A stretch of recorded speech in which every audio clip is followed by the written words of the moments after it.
Franse als bekers, als wetter gaan niet gaan. Dat is dus friske eigen, hij warm je een warme maan.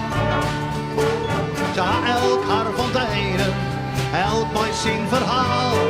Hoor eens keer wijzen, echt internationaal. Als ik op Friesland denk ik aan die oude steden. Elk mij zijn karakter, grachten en fontein. Rappen, diamanten, mij verliezen en wat daar komt.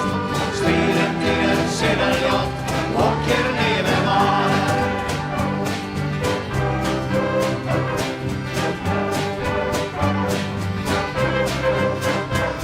Het weer een wees gemeente leven, rot is de kop ervoor.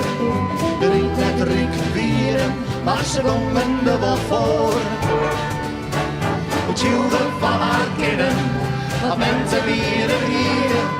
Kriegen jaast en jochten, omdat een el zijn mansje stier.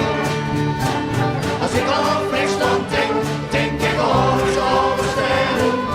Elk mij zijn karakter, grachten en fontein. Rap en diamanten, mij verliezen en wat daar komt. Slierend in een cirkeljoch, wat keer leven maar. Als ik een vogel weer, zo ik vleerde.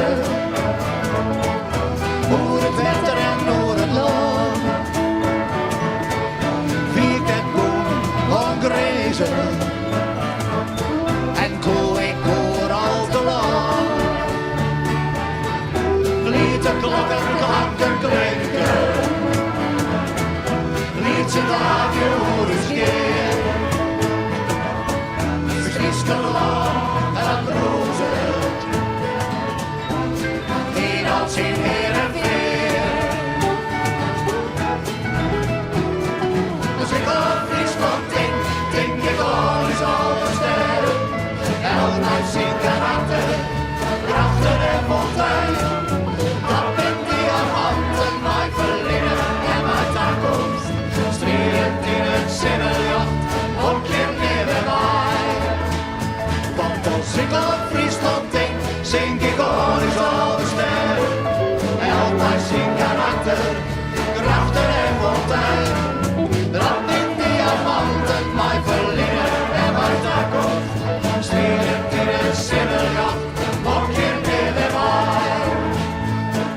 Strijdend in het zinneljot, ook je